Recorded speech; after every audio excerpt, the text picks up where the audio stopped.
Black Ops 6 is a fast-paced, and I mean fast-paced game in a lot of cases. The mixture of small maps, movement speeds, weapon damage, it all makes for a potentially lethal combination of things to manage in real time with split-second decisions.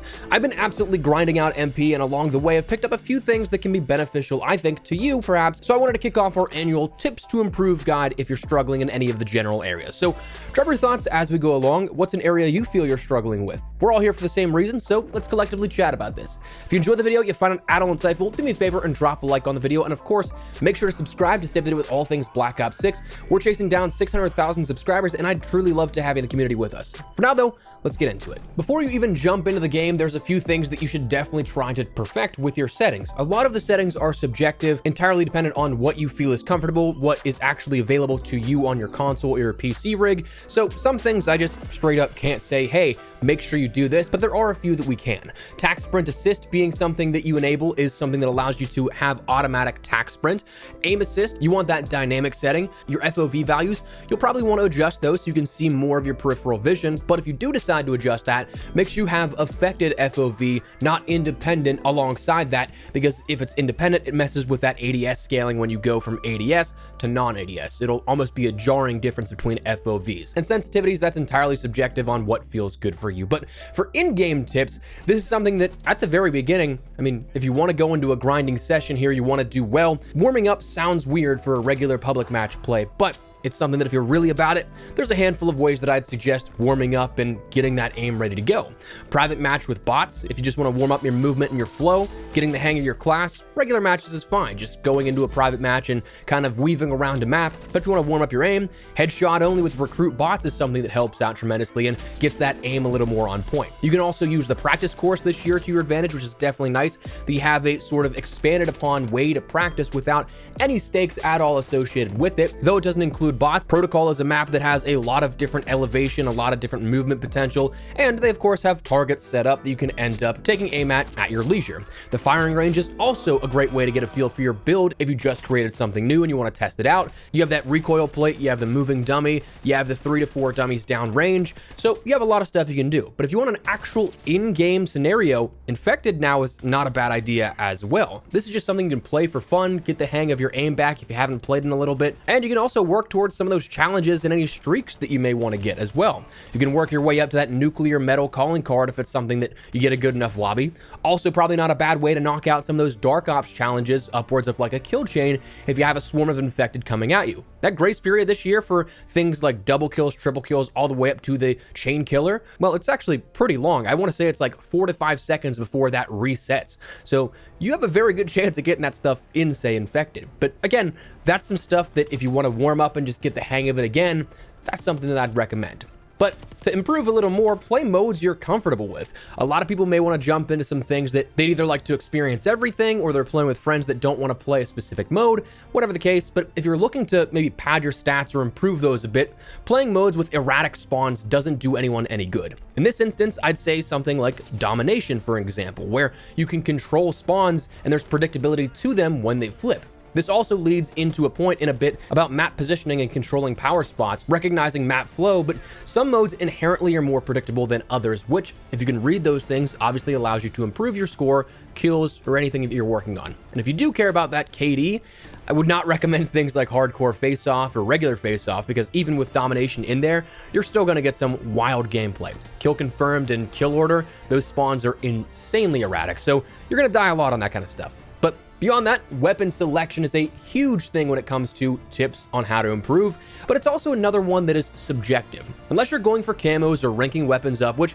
honestly I'd recommend because you never know what's going to be the best weapons a month or two down the line after adjustments to weapon balancing in the future. But if you don't care for that kind of stuff, find a weapon that works well for you.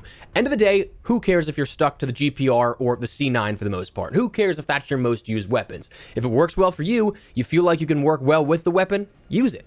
Also, make sure you're kitting your weapons out as you rank them up in manners that fit your playstyle. This is where I could recommend builds, but truly if it's not something that you enjoy out of what I'm trying to get across in a build, it's not going to do you any good. You're going to watch all the class setups in the world, but if you watch a C9 best mobility build, if you're not somebody that cares about being a movement demon, you just want better control, obviously that build isn't going to help you. So figure out those attributes that you're looking for: recoil, mobility, handling, rate of fire. all that kind of stuff, and go into the firing range, private match with bots, training course, and test out a few builds of your own. Next, for in-game things, be ready for engagements. The TTK and the TTD, or time to kill and time to die, they're weird in this game. Like, some engagements do feel like you can absolutely melt your opponents, but then others, it feels like they're just sponging your bullets, and then you get hit with 1 or 2 shots and die. So it's one of those things that giving yourself that advantage, being ready for a gunfight, recognizing that map flow, being able to see, hey, somebody captured something, or there's a tag right around the corner that just got confirmed, maybe there's going to be a player there, get that gun up and be ready for it. I'm not saying to just camp out, but if you know that there's a high traffic area and it's very possible somebody could be coming from around a different corner, make sure you have your gun up and be ready for that. Predict that a little bit and it'll help you out tremendously. Recognize the pacing change as well within Black Ops 6. The pace of this game is perhaps the highest we've ever seen, but also some people are just doing way too much.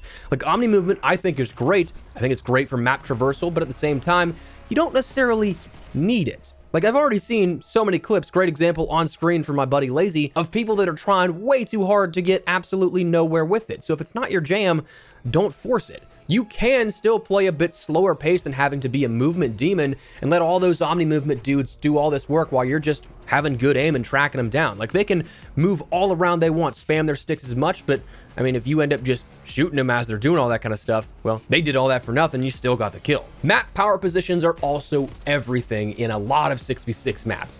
Power positions can be a number of different things. Elevation, key routes, or flanks for pushes, anchor spots, and hardpoint. Each map has them, and recognizing them can be hugely beneficial. So in terms of like power spots on each map, Babylon, the headies overlooking each of the opposing spawns, incredibly powerful. Derelict, I'd say the top train car or top office that overlook mid into the opposite sides of the spawns, those are huge as well. Lowtown, the side wooded room overlooking mid or either spawn side, is huge. Payback, either of the elevated sides looking into B or the spawns. Protocol, both mid B overlook buildings are huge. Red card, both top balconies, again, massive. Rewind, I love that jump up spot by the guarded dumpster by the restaurant. You can see into both of the sort of opposing, not spawns, but where the spawns will end up funneling to. Scud, the radar array lookout, is absolutely that power position. Skyline, that rocky rooftop overlooking the pool. Subsonic, I'd say either of the side headies work on that. Vault, the sort of palace or apartment overlooks, are huge as well. And then Vorkuta, I'd say the excavator head glitch into mid is absolutely a power position as well. Then from those power positions, you can see where people are going to start coming into those areas and recognizing of the 3 lanes where they're going to be funneling into, where some of those flank routes may be as well. And it takes a little bit of time to recognize all this kind of stuff, but it is something that is incredibly beneficial once you get the hang of it. That then leads into movement and map traversal. Recognizing that map flow, those power positions, it leads to high traffic areas that then when you pinpoint them, you can either expect those gunfights and be ready, get the first shot off and get the kill, or you can avoid them entirely if it's not necessarily your jam. You want to get behind your enemies? Okay, well, you know they have sort of a C route going into mid-map. You can take the other side of that, flank, and get behind them, and you're golden. So movement and map traversal, as you end up learning more of the maps, playing on them, you will absolutely recognize all of that. Information is everything within Black Ops 6 and honestly, any sort of multiplayer game online. Use that minimap in Black Ops 6. Use things that benefit you and allow you to know where enemies are, whether it be recon and that specialty you get, that can be incredibly beneficial, especially for seeing where players are going to be coming from. As we talked about, if you end up having that sort of oracle ping from prior games that shows you an almost real-time positioning of each of those players, you can see those routes that they're coming from, again, either set up for it or end up flanking around them. So very beneficial. Information-based perks are also huge. Engineer, tracker, forward intel, and the like, they can all be very beneficial to you and your gameplay. So information, the more of it you have, the better you're going to do. Then finally, the last thing that I'll say is to play in a party. This is one that's kind of a standard one now for every single year dating back to Modern Warfare 2019. I kind of think that that game was the death of solo play in COD, or not necessarily death per se, but it made it incredibly harder to play solo. But playing in a party gives you more sets of eyes, more communication, and can sometimes allow you to brute force the matchmaking. Though this year it is kind of odd, having played a ton already. It seems like there's a sweet spot with party sizing. Like, it seems like at a point the game almost prioritizes matchmaking you with another party. So if you can play in a party of like 2 to 4, that's solid. I've found that 5 to 6 man parties, it starts to stress that matchmaking queue, either to the point where it takes a long time to find a match, or longer than normal, I should say. I don't think that right now you're going to have too many issues finding a lobby, but it does take a little bit longer, especially depending on the time of day. But also, it'll just try and match you with other 5 to 6 man parties. Like, it seems like 2 to 4 is that almost sweet spot for giving you more information, allowing yourself to almost like bypass the sort of strictness of the skill-based matchmaking systems or elo-based matchmaking systems. But either way, playing in a party can be incredibly beneficial to you for all those reasons and more. So those are my tips here on how to improve and what I've seen help my gameplay out over the last couple of days as of grinding this out. With a couple of days played already under my belt here in the first week, it's definitely stuff that has helped me out and hopefully can help you out as well. But that is where we're going to wrap it up. Just wanted to fill you guys in and give you a little bit of a heads up and some tips to maybe improve your playing experience here within Black Ops 6 right out of the gate. So let me know your thoughts down below. What do you guys think of this? Is there anything that you would like to add to this list in terms of tips to improve?